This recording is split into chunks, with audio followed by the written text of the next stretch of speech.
أشهد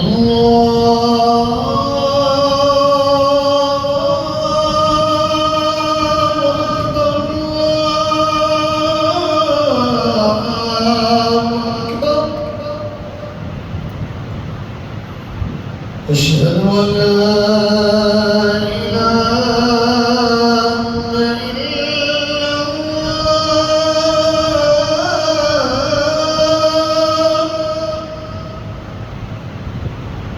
أشهد أن لا إله إلا الله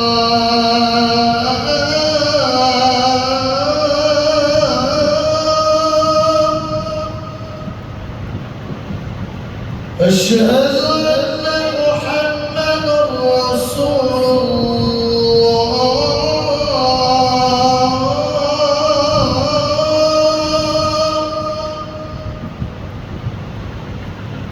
أشهد أن محمدا رسول الله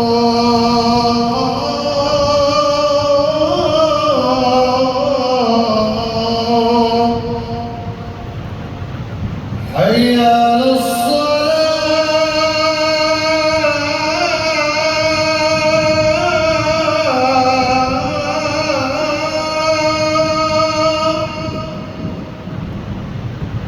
حي على الصلاة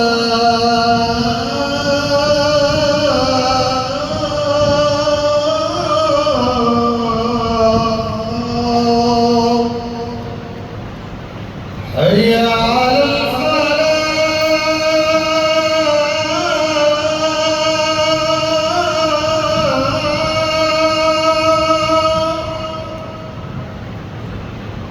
حي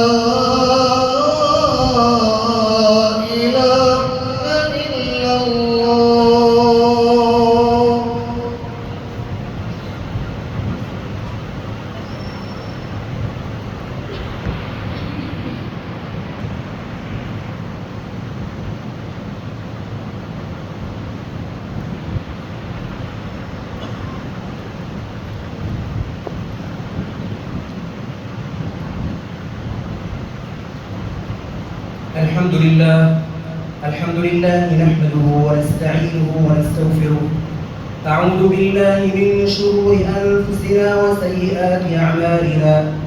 من يهده الله فلا مضل له ومن يضلل فلا هادي له. أشهد أن لا إله إلا الله وحده لا شريك له، وأشهد أن محمدًا عبده ورسوله.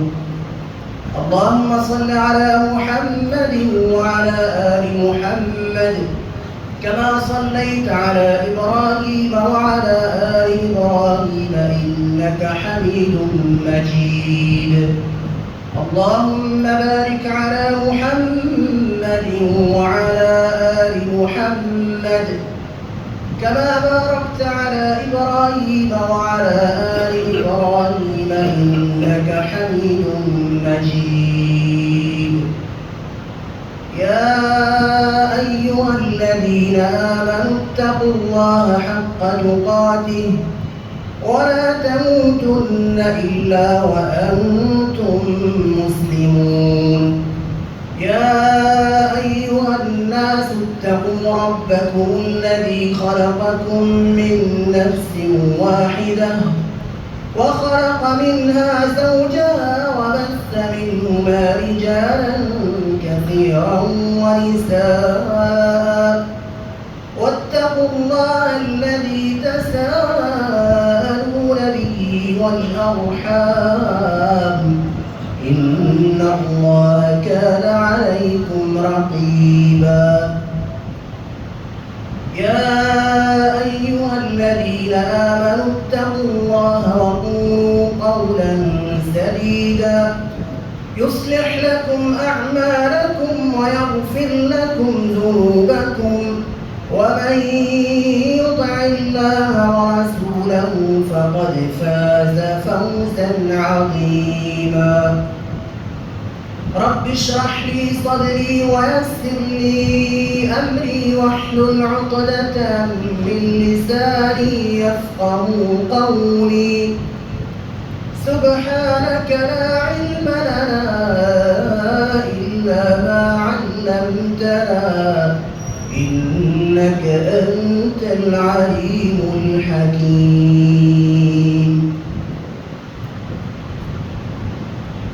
نبی کریم علیہ السلام کو اس دنیا سے تشریف لے گئے قریباً 1450 سال کا عرصہ ہو گیا ہے، لیکن اس کے باوجود آپ علیہ السلام کی زبان اقدس سے نکلے ہوئے موتی جواہرات،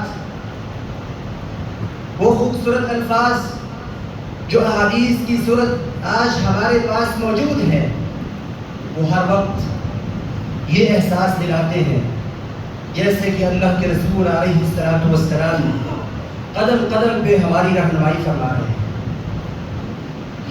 یہ کر فرما رہے ہیں آپ کہ دیکھو آگے کھائی ہے، آگے نہیں جانا، گر جاؤ گے، یہ کرو، یہ نہ کرو، اس میں خیر ہے، اس میں شر ہے. چنانچہ اللہ کے رسول علیہ السلام کو امت کی جو فکر تھی، آنے والے دوروں کی جو فکر تھی، جس کے لیے اللہ کے رسول علیہ السلام نے بارگاہ الہی میں رو رو کر دعائیں کی، اس کا احساس آج ہم احادیث مبارکہ کی صورت دیکھ رہے ہیں. چنانچہ آج ہم اس وقت کے بالکل قریب ہیں، اس زمانے کے بالکل قریب ہیں جس میں دجال کا ظہور ہونا ہے. اگرچہ حقیقی وقت کا تعین وہ ہم نہیں کر سکتے، وہ اللہ رب العزت ہی کر سکتا ہے، وہ اللہ رب العزت کے علم میں ہی ہے، لیکن وہ علامات، وہ نشانیاں، وہ امور جو اس کے ظاہر ہونے سے پہلے اس زمانے کو اپنے لپیٹ میں لے لیں گے، آج احادیث ان کی طرف ہماری رہنمائی کرتی ہے. چنانچہ اللہ کے رسول علیہ السلام نے دجال سے پہلے کچھ ہونے والے امور کو بیان فرمایا. آپ علیہ السلام نے فرمایا بین یدی الساعہ موتان شدید ثم سنون الزلازل.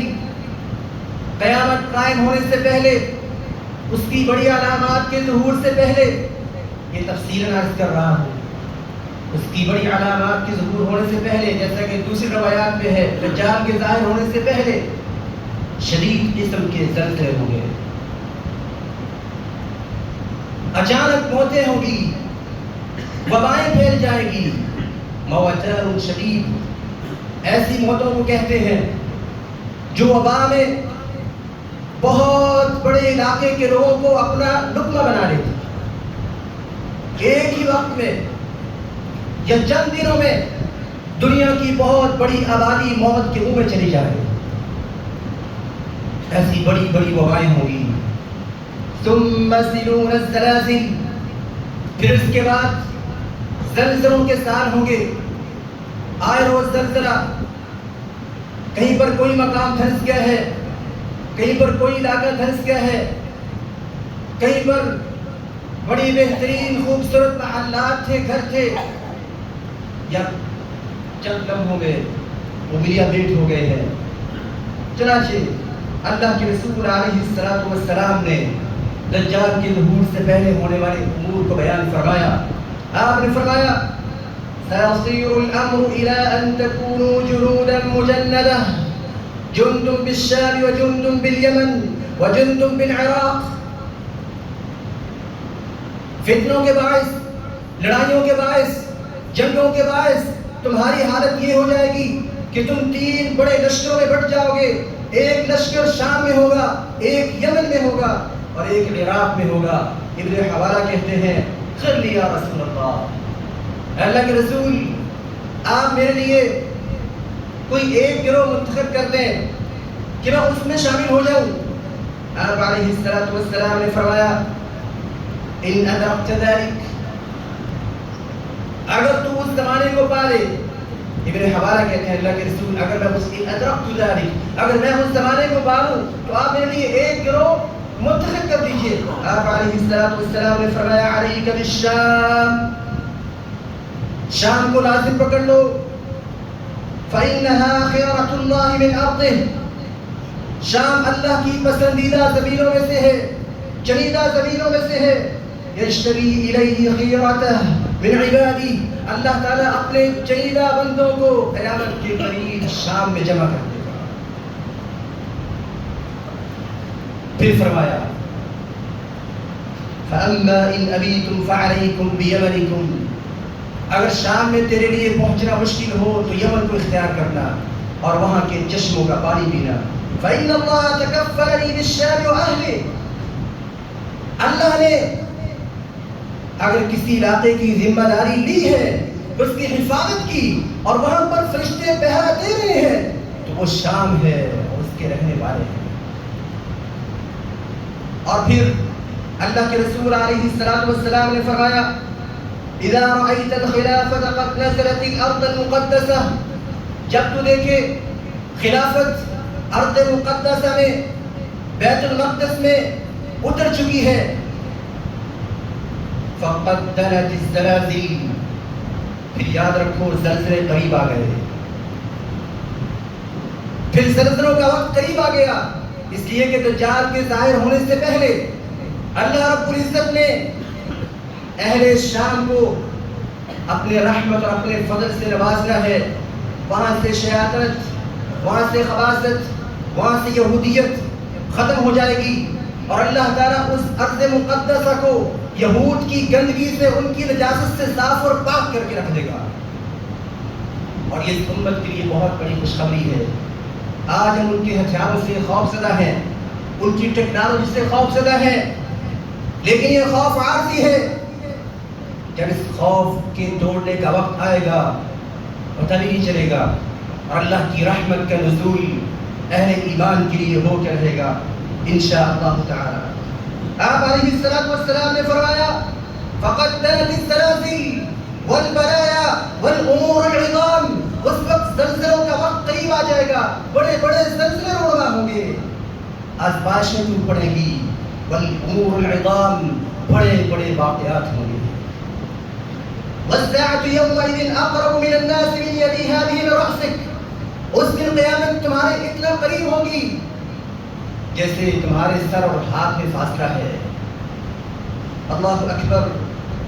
اللہ کے رسول علیہ السلام نے دجال کے ظاہر ہونے سے پہلے جن امور کا تذکرہ کیا ان میں ایک یہ بھی ہے کہ آپ نے فرمایا إِنَّهَا سَتَأْتِي عَلَى النَّاسِ سِنُونَ خُدَّاعَاتٍ، قیامت سے پہلے کچھ دھوکے کے سال ہوں گے، دھوکہ دہی کے سال. یصدق فیہ الکاذب، جھوٹے کو سچا کہا جا رہا ہے، اس کی بات کو سچ بنا کے پیش کیا جا رہا ہے. ویکذب فیہ الصادق، اور سچے کو جھٹلایا جا رہا ہے. آج اس چیز کا آپ مشاہدہ کر سکتے ہیں کہ بعض اوقات سچ اور جھوٹ میں فرق کرنا مشکل ہو جاتا ہے. اس قدر خوشنمائی کے ساتھ جھوٹے کو سچا بنا کے پیش کیا جاتا ہے کہ لوگ اس جھوٹے کو جس کو سچا بنا کر پیش کیا گیا ہوتا ہے اس کی تعریفات کرتے جاتے ہیں، اس کے قصیدے پڑھنے لگتے ہیں. اور کبھی کبھی ایسا ہوتا ہے کہ اس کی معاملہ الٹ ہوتا ہے، لوگ اس پر لعنتیں بھیج رہے ہیں حالانکہ وہ سچا ہے، اس کو جھوٹا بنا کر پیش کر دیا گیا. اور اس طرح اللہ کے رسول علیہ السلام نے فرمایا وَيُؤْتَمَنُ فِيهَا الْخَائِنُ وَيُخَفَّضُ فِيهَا الْأَمِينُ، دجال کے ظہور سے پہلے امین کو، امانت دار کو خائن کہا جائے گا اور خیانت کرنے والے کو امین کہا جائے گا. گویا کہ معاملات لوگوں میں الٹ پلٹ ہو جائیں گے، حق اور باطل لوگوں سے اوجھل ہو جائے گا. اور پھر اگلی بات بہت اہم ہے. آپ علیہ السلام نے فرمایا وَيَنْطِقُ فِيهِ الرُّوَيْبِضَةُ، اور اس میں رویبضہ کلام کرنے لگے گا. رویبضہ سے کیا مراد ہے؟ کم عقل، غیر سنجیدہ اور جاہل شخص. صحابہ نے عرض کیا اللہ کے رسول رویبضہ کیا ہے؟ آپ نے فرمایا الرجل التافہ یتکلم فی امر العامہ، وہ کم عقل، حقیر اور جاہل شخص جو بڑے بڑے معاملات سے متعلق بولنے لگ جائے، ان کے لیے رائے دینے لگ جائے. اور آج کل کیا یہ کام مشکل ہو گیا ہے؟ بالکل بھی نہیں. آج رویبضہ کلام کرتا ہے، گفتگو کرتا ہے، میڈیا اس کو اٹھاتا ہے، اس کی ہر بات کو سرخی بناتا ہے، ہیڈ لائن بناتا ہے. پھر جب اس کو شہرت حاصل ہو جاتی ہے، وہ شہرت کی بلندیوں تک پہنچتا ہے، پھر اس کی شادی، اس کی طلاق، سفر، کھانا پینا، باروں کا سٹائل، میوزک اور یہ اس کی پارٹیاں، وہ سب کچھ لوگوں میں دکھا رہے ہوتے ہیں، گویا کہ اس کو رول ماڈل بنا کر پیش کر رہے ہوتے ہیں. پھر اس سے کیا ہوتا ہے؟ اس جاہل اور کم عقل حقیر شخص کی رائے کی ویلیو بڑھنے لگتی ہے، حالانکہ اس کی حیثیت کیا ہے. اور رویبضہ یہ ہر میدان میں آپ کو نظر آئے. اگر آپ علمی میدان دیکھ لیں، مذہبی میدان دیکھ لیں، کم عقل اور جاہل لوگ شریعت پر آوازیں کستے ہیں، شرعی امور پر آوازیں کستے ہیں، علماء کی تحقیر کرتے ہیں، ان کے لیے ایسے القاب استعمال کرتے ہیں تاکہ ان کی دینی خدمات کو لوگوں کے اندر ہلکا بنا کر پیش کیا جائے اور لوگوں کو دور دین سے دور کیا جائے. کیا آج کل آپ ایسا دیکھ نہیں رہے؟ بابد شہری کوئی اٹھتا ہے، ابو حنیفہ رحمہ اللہ پر طعن کرنا شروع کر دیتا ہے. کوئی اٹھتا ہے، امام شافعی کے خلاف بولنا شروع ہو جاتا ہے. کوئی اٹھتا ہے، احمد بن حنبل رحمہ اللہ کے خلاف بولتا ہے. کوئی کہتا ہے بخاری تے شہری کوئی نہیں، استغفر اللہ العظیم. وہ جنہوں نے حدیث کی کتاب لکھی، اور وہ کتاب جس کو امت نے اس قدر قبولیت دی، اللہ نے اسے اس قدر شرف اور مقام دیا کہ جس سے کہا جاتا ہے قرآن کے بعد صحیح ترین کوئی کتاب ہے تو بخاری ہے، جس پہ اللہ کے رسول علیہ السلام کے فرامین ہیں. آج لوگ اٹھتے ہیں، صرف اپنی شہرت کی بنیاد پر کہتے ہیں بخاری تے شہری کوئی نہیں. بخاری کا کیا ہے؟ آؤ میں آپ کو بتاتا ہوں، میں ہوں زیادہ محقق، میں آپ کو بات بتاتا ہوں. یہ ہے رویبضہ. کم علمی بھی ہے، جہالت بھی ہے، کم عقلی بھی ہے، اور خصلت میں کمین کی بھی ہے. اور بات کن کے خلاف ہو رہی ہے؟ وہ جنہوں نے دین محنت کر کے ہم تک پہنچایا ہے، جنہوں نے اپنی زندگی دین کے لیے وقف کر دی ہم تک دین پہنچانے کے لیے. وہ صحابہ کرام، اللہ اکبر. ابو ہریرہ رضی اللہ تعالی عنہ کے بارے میں آتا ہے وہ اللہ کے رسول علیہ السلام سے حدیث لینے کے لیے انتظار میں بیٹھے رہتے. جیسے ہی آپ گھر سے تشریف لاتے، مسجد سے گزرتے، آپ کچھ فرماتے، فوراً اس کو نوٹ کرتے، لکھتے. کہتے ہیں، فرماتے ہیں کہ میں اس قدر وہاں پر انتظار میں ہوتا، بیٹھا رہتا، مجھے کھانے پینے کی کوئی فکر نہ ہوتی، یہ مجھے نہیں ہوتا کہ میں نے ابھی کھانا کھانا ہے یا نہیں کھانا، یہاں تک کہ اس قدر بھوک مجھے آ لیتی کہ میں بے ہوش ہو جاتا. بھوک کی وجہ سے میں بے ہوش ہو جاتا، لیکن اس مقام کو نہیں چھوڑتا تھا کہ کہیں اللہ کے رسول علیہ السلام کی کوئی گفتگو، آپ کی زبان اقدس سے نکلے ہوئے موتی، ہیرے، جواہرات، وہ کہیں مجھ سے رہ نہ جائے. آج لوگ اٹھتے ہیں اور ان کے خلاف طعن شروع کر دیتے ہیں. کوئی اٹھتا ہے ابوبکر صدیق رضی اللہ تعالیٰ عنہ پر طعن کرتا ہے، کوئی اٹھتا ہے عمر فاروق رضی اللہ تعالیٰ عنہ کو گالی دیتا ہے. کوئی کتاب لکھتا ہے اور اس میں عثمان غنی رضی اللہ تعالیٰ عنہ کو اقربا پرست ثابت کرنے کی کوشش کرتا ہے. کہتا ہے کہ وہ اقربا پرست ہے، نعوذ باللہ من ذلک. کوئی اٹھتا ہے علی المرتضیٰ رضی اللہ تعالیٰ عنہ کے خلاف باتیں کرنا شروع کر دیتا ہے. یہی تو رویبضہ ہے. اور اسی طرح ہی رویبضہ آج کل سیاسی معاملات میں بھی آپ کو دیکھنے کو ملیں گے. کم فہم لوگ، بس آپ کو ایک کمرہ چاہیے، تنہائی چاہیے، ایک اچھا کیمرہ چاہیے، اچھا مائک چاہیے، انٹرنیٹ چاہیے، بس آپ حکومتی معاملات میں رائے نہیں دینا شروع کرتے ہیں، رائے نہیں قائم کرنا شروع کرتے ہیں اور کہیں نہیں ایسے نہیں، ایسے ہونا چاہیے تھا، یہ نہیں یہ ہونا چاہیے تھا. بس ایک بند کمرے میں بیٹھ کے لوگوں کو یہ بتا رہا ہے اور بڑے بڑے معاملات میں گفتگو کر رہا ہے کہ ایسے نہیں ایسے ہونا چاہیے تھا. اور اس کی خبر دیکھیے اللہ کے رسول علیہ السلام نے ہمیں 14.5 سال پہلے دی. سامعین کرام، اللہ کے رسول علیہ السلام نے فرمایا، سیدنا ابو ہریرہ رضی اللہ تعالیٰ عنہ سے مروی ہے، من اشراط الساعة ان یغلب علی الدنیا لکع ابن لکع.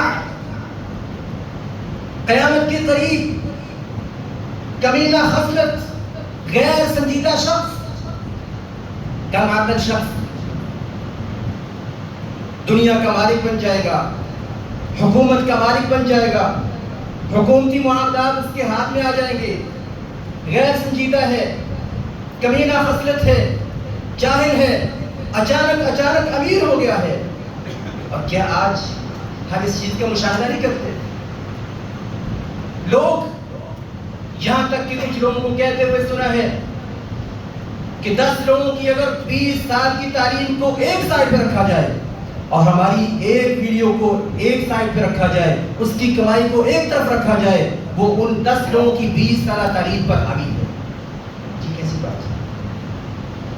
تو یہ لکع ابن لکع نہیں ہے. اور پھر جب لوگ اپنے نجی معاملات کو لوگوں پر ظاہر کر کے ویڈیوز بنا کے اور اس پر شہرت حاصل کرتے ہیں، معاشرے کو انحطاط کی طرف لے جاتے ہیں، پھر اس شہرت کی بنا پر ہمارے اللہ اکبر لوگ کیسے ہیں، حتیٰ کہ تعلیمی اداروں کے مالک، بڑے بڑے تعلیمی ادارے جو تعلیم کے لیے وقف ہیں، تعلیم دینا چاہتے ہیں، وہ بھی ان کو بلاتے ہیں طلبہ کی انسپائریشن کے لیے. کیا انسپائر کر رہے ہیں جی؟ کہ تعلیم چھوڑ کے آپ ویڈیوز بنانے لگ جاؤ، تعلیم چھوڑ کر آپ ٹک ٹاک کی طرف چلے جاؤ، یوٹیوبر بن جاؤ. یہ انسپائر کرنا ہے لوگوں کو. لا الہ الا اللہ. اور پھر اس طرح ہی غیر سنجیدہ لوگ جب ان کے پاس دولت آ جائے گی، یہ جاہل لوگ، کمینہ خصلت لوگ جب امیر ہو جائیں گے، حکومتی معاملات میں ان کا اثر و رسوخ بڑھے گا اور پھر وہ غلط فیصلے کریں گے، کم علمی کی بنا پر، جہالت کی بنا پر فیصلے کریں گے اور فساد بڑھے گا. یہی دجال سے پہلے ظاہر ہونے والی علامات میں سے ایک علامت ہے. اور پھر دجال سے پہلے جن معاملات کا ہو رہا ہے، مزید اللہ کے رسول علیہ السلام نے فرمایا، عن عبد الله بن عمر رضي الله عنهما قال كنا قعودا عند رسول الله صلى الله عليه وسلم فذكر الفتن فأكثر في ذكرها حتى ذكر فتنة الأحلاس. عبداللہ بن عمر رضی اللہ تعالی عنہما بیان فرماتے ہیں، ہم اللہ کے رسول علیہ السلام کے پاس تشریف فرما تھے، آپ ہمیں فتنوں کے بارے میں بتا رہے تھے، آپ نے بڑی تفصیل سے فتنوں کے بارے میں ذکر فرمایا اور بڑے اہتمام سے ان کا ذکر کیا. اور آپ نے وہاں پر ایک فتنے کا ذکر کیا جس کا نام ہے الاحلاس، فتنۃ الاحلاس، چمٹ جانے والا. چنانچہ اللہ کے رسول علیہ السلام نے فرمایا، یا حرب و حرب، وہ ایسا فتنہ ہوگا جس میں لوگ قتل و غارت سے بھاگیں گے، لیکن وہ قتل و غارت، وہ لوٹ مار، وہ ان کا پیچھا کرے گی، چمٹ کے رہے گی، پکڑ کے رکھ لے گی میں. اور یہ فتنۃ الاحلاس، آپ نے اس کا مشاہدہ کرنا ہو ذرا سیریا کو دیکھیے، اردن کو دیکھیے، افریقی باغ ممالک کو دیکھیے، سوڈان کو دیکھیے. اگرچہ لوگ اس لڑائی میں شریک نہیں ہونا چاہتے، لیکن وہ فتنہ ان کو آ ہی رہا ہے. اور یہ بعید نہیں ہے کہ آہستہ آہستہ دیگر علاقوں میں پہنچ جائے، اس لیے اللہ تعالیٰ سے پناہ حاصل کرنی چاہیے. اور یہ دجال کی ظہور ہونے سے پہلے فتنۃ الاحلاس یہ بھی عام ہوگا. اور پھر آپ علیہ السلام نے فرمایا، ثم فتنۃ السراء، پھر اس کے بعد خوشحالی کا فتنہ ہوگا، لوگ مالدار ہو جائیں گے، خوشحال ہوں گے. دخلها من تحت قدمي رجل من اہل بیتی، اس کی جڑ میرے اہل بیت میں سے ایک شخص کے پاؤں کے نیچے ہوگی. دخلها من تحت قدمي رجل من اہل بیتی، اس کی جڑ میرے اہل بیت یعنی کہ میرے گھرانے میں سے ایک شخص ہے اس کے ذریعے ہوگی. اور پھر آپ نے فرمایا یزعم انه منی وليس منی، وہ یہ گمان کرے گا کہ وہ مجھ سے ہے لیکن اس کا میرے ساتھ کوئی تعلق نہیں ہوگا. آپ نے فرمایا انما اولیائی المتقون، میرے دوست متقین ہیں، نیک لوگ ہیں، صلحاء ہیں. ایسے لوگوں کا میرے ساتھ کوئی تعلق نہیں ہے جو خوشحالی کی بنا پر لوگوں میں بے حیائی کو فروغ دیں، جو خوشحالی میں اللہ تعالیٰ کے احکامات کو بحال کریں، جو خوشحالی میں شریعت کے خلاف فیصلے کریں، ان کا میرے ساتھ کوئی تعلق نہیں ہے. چنانچہ اللہ کے رسول علیہ السلام نے فرمایا ثم يصطلح الناس على رجل كورق على ضلع، گویا کہ اس شخص کے ہاتھ میں جو حکومت ہوگی وہ کمزور ہوگی، لیکن وہ حکومت پھر ایسے شخص کو منتقل ہو جائے گی. لوگ ایسے شخص پر بیعت کر لیں گے کوارق على ضلع، جس کی حکومت بہت کمزور ہوگی، ایسے جیسے سارا وزن ایک پسلی پر آ جاتا ہے، کولہا پسلی پر رکھ دیا جاتا ہے. اس طرح ہی اس کی حکومت بہت کمزور ہوگی، وہ حکومتی معاملات کو سنبھال نہیں پائے گا. اور پھر فرمایا ثم فتنة الدحیمہ، اس کے بعد ایک شدید ترین فتنہ ہوگا. لا تدع احدا من هذه الامة الا لطمته لطمة، وہ اس امت میں سے کسی کو نہیں چھوڑے گا مگر اس کو تھپڑ رسید کر کے رہے گا، اس کو وہ فتنہ، وہ شخص اس فتنے کا شکار ہو کے رہے گا. فَإِذَا قِيلَ انْقَضَتْ، پھر جب کہا جائے گا فتنہ ختم ہو گیا ہے، تَبَادَتْ، وہ اور بڑھ کر ظاہر ہوگا. يُصْبِحُ الرَّجُلُ مُؤْمِنًا وَيُمْسِي كَافِرًا، اس فتنے میں لوگوں کی حالت یہ ہوگی صبح کو مومن ہے، شام کو کافر، شام کو کافر ہے کہ صبح کو مومن. گویا کہ یہ فتنہ فکری انحراف کا ہوگا. قتل و غارت سے فتنے شروع ہوئے ہیں اور فتنے کس طرف جا رہے ہیں؟ فکری انحراف کی طرف. اور فکری انحراف یہ بہت بڑا فتنہ ہوتا ہے کہ انسان اپنے ایمان سے متعلق فتنے کے شکار ہو جائے. اور آج کل رویبضہ جو دینی معاملات میں گفتگو کرتے ہیں، علم اور اہل علم کی توحید کے مرتکب ہو رہے ہیں، وہ دراصل دجال کے استقبال کے لیے لوگوں کو تیار کر رہے ہیں.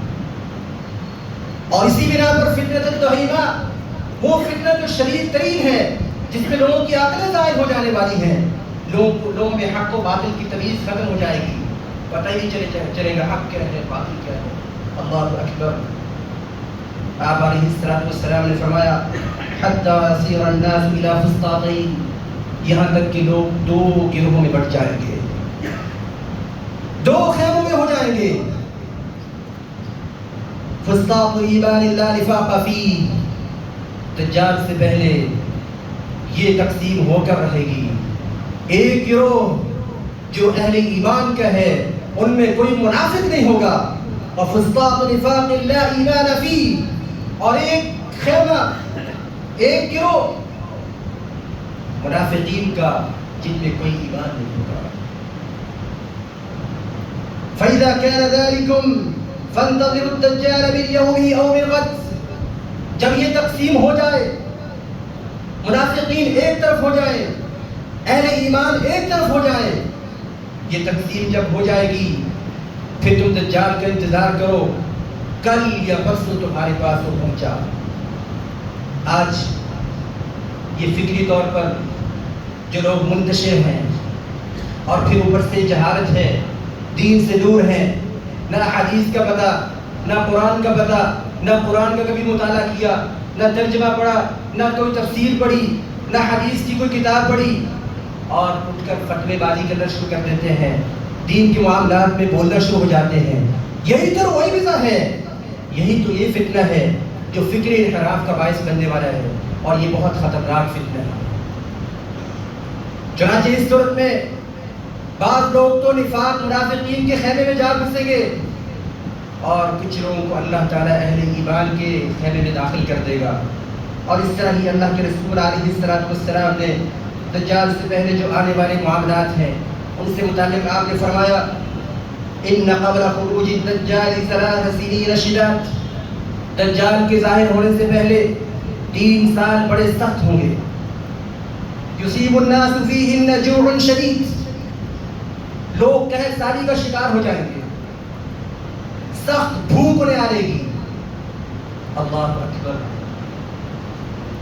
یأمر اللہ السماء فی السنة الأولى فتحمل ثلث مطرها، اللہ رب العزت آسمان کو حکم دے گا پہلے سال وہ 1/3 بارش کا حصہ روک لے گا. وَيَأْمُرُ الْأَرْض فَتَحْبِسُ ثُلُثَ نَبَاتِهَا، پھر اللہ تعالیٰ زمین کو حکم دے گا وہ اپنا 1/3 نباتات، گندم، چاول اور اس طرح کی جو چیزیں ہیں کھانے پینے والی کو روک دے گا. پھر دوسرا سال آئے گا، اللہ تعالیٰ آسمان کو حکم دے گا، آسمان بارش کا 2/3 حصہ روک لے گا اور زمین نباتات کا اسی طرح ہی 2/3 حصہ روک لے گی. پھر جب تیسرا سال آئے گا بارش کا 1 قطرہ نہیں برسے گا اور زمین کوئی نباتات نہیں اگائے گی. ہر طرف بھوک ہے، ہر طرف پیاس ہے،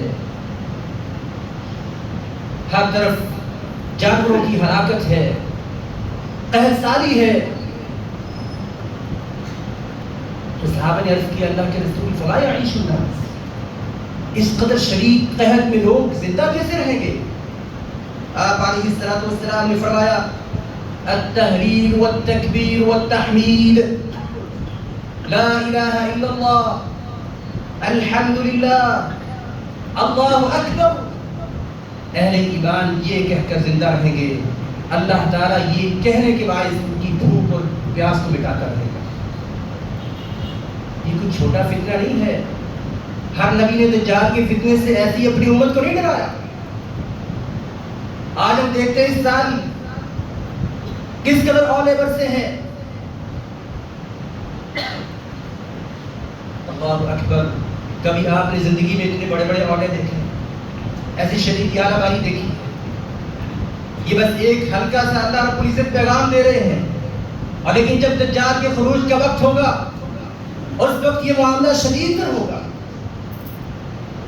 اور پھر دور دور تک نباتات نہیں ہوگی، پانی نہیں ہوگا. پھر دجال جب ظاہر ہوگا جیسے کہ حدیث میں آتا ہے اس کے پاس روٹیاں ہوں گی، ایک طرف جنت ہوگی ایک طرف جہنم ہوگی، اور لوگ جو ہے جو بھوک سے نڈھال ہوں گے، بھوک کی شدت ہوگی. اس وقت ان کا جو امتحان ہوگا وہ کس قدر سخت ہوگا. آج آپ دیکھ لیں کوئی شخص بھوکا ہے، کسی کی معاشی حالت درست نہیں ہے، اسے کوئی شخص تھوڑا سا لالچ دیتا ہے، کیا وہ قائم رہتا ہے؟ پھر جاتا ہے کہ نہیں پھر جاتا؟ تو دجال سے پہلے یہ معاملہ کتنا سخت ہوگا. نعوذ باللہ من ذلک. حسبنا اللہ ونعم الوکیل، نعم المولا ونعم النصیر. سامعین کرام، دجال سے پہلے جو امور ہیں ان میں سے ایک یہ بھی ہے کہ اللہ کے رسول علیہ السلام نے فرمایا یکون فی آخر الزمان دجالون کذابون یأتونکم من الاحادیث بما لن تسمعوا انتم ولا آباؤکم. ایسے لوگ پیدا ہو جائیں گے جو جھوٹے ہوں گے، کذاب ہوں گے. وہ اللہ کے رسول علیہ السلام کی طرف سے ایسی ایسی حدیثیں گھڑ گھڑ کے بیان کریں گے جس سے نہ تم نے سن رکھا ہوگا نہ تمہارے باپ دادا نے اس سے پہلے سن رکھا ہوگا. شیطانی صورت میں انسان کے پاس آئیں گے. فَإِيَّاكُمْ وَإِيَّاهُمْ لَا يُضِلُّونَكُمْ وَلَا يَفْتِنُونَكُمْ، وہ تمہیں گمراہ نہ کرتے ہیں، تمہیں فتنے میں نہ ڈال دیں. اور ایک روایت میں ہے إِنَّ الشَّيْطَانَ لَا يَتَمَثَّلُ فِي صُورَةِ الرَّجُلِ، شیطان جو ہے وہ آدمی کی صورت اختیار کرے گا. فَيَأْتِي الْقَوْمِ، ایک قوم کے پاس آئے گا. فَيُحَدِّثُهُمْ بِالْحَدِيثِ مِنَ الْكَذِبِ، جھوٹ کو اللہ کے رسول علیہ السلام کی طرف منسوب کر کے بیان کرے گا. لوگ اس کی بات سن کے منتشر ہو جائیں گے. مختلف ہو جائیں گے. کوئی کہے گا یہ بات ہے, کوئی کہے گا نہیں ایسا نہیں ہو سکتا. ایک آدمی میں سے کہے گا مجھے اس کی شکل تو یاد ہے لیکن مجھے اس کا نام اتا پتہ معلوم نہیں ہے کہ وہ کون تھا. چنانچہ اگر اس فتنے سے ہم بچنا چاہتے ہیں ضروری ہے کہ ہمارا تعلق قرآن سے ہو, ضروری ہے کہ ہمارا تعلق حدیث سے ہو. میں آپ کو اس کی چھوٹی سی مثال دیتا ہوں. یہ chat G P T A آئی, اگر آپ اس سے کبھی قرآن کی آیت پوچھیں آپ اس پہ فوراً یقین نہ کریں. اور یہ تجربہ ہے, ایک دو دفعہ اس سے کہا کہ فلاں آیت ذرا نکالو, خود سے اپنی طرف سے آیت بنا کے دے دی, مفہوم وہی ہے, ترجمہ وہی ہے, اپنی طرف سے عربی کے الفاظ جوڑ کے دے دی. کہا یہ تو قرآن کی آیت ہے ہی نہیں. کہا او سوری غلطی ہو گئی, میں آپ کو دوبارہ ڈھونڈ کے دیتا. اس لیے آپ کا جو اعتماد ہے وہ قرآن مصحف پر ہونا چاہیے, اللہ کے رسول علیہ الصلوۃ والسلام کے حدیث پر ہونا چاہیے, جسے علماء نے محنت کر کے, اب تک محنت کر کے ہمارے پاس کتابی شکل میں پہنچایا ہے. والحمدللہ علی ذلک. اور بخاری, مسلم, ابو داؤد, نسائی, ترمذی, ان کی اصل مخطوطات ہماری لائبریریوں میں موجود ہیں. الحمدللہ. ایسا نہیں ہے کہ اس میں کوئی کمی بیشی کوئی کر سکے یا کوئی کرنے کی جرت کرے, وہ فوراً پکڑا جائے گا. یہی تو بیان ہو رہا ہے کہ جب دجال کے عمل سے پہلے شیاطین جھوٹ پھیلانے کی کوشش کریں گے, دجال کے لیے ایک میدان تیار کرنے کی کوشش کریں گے, لوگ مختلف ہو جائیں گے. کوئی کہے گا نہیں یہ تو ہو نہیں سکتا, کوئی کہے گا نہیں مجھے تو شخص کا پتہ ہی نہیں وہ کون تھا. اللہ تعالیٰ ان فتنوں سے ہماری حفاظت فرمائے اور ہمیں علم کے ساتھ جوڑ دے, دجال کے فتنے سے بچائے, اس کے شر سے بچائے. آمین ثم آمین. وما علینا الا البلاغ.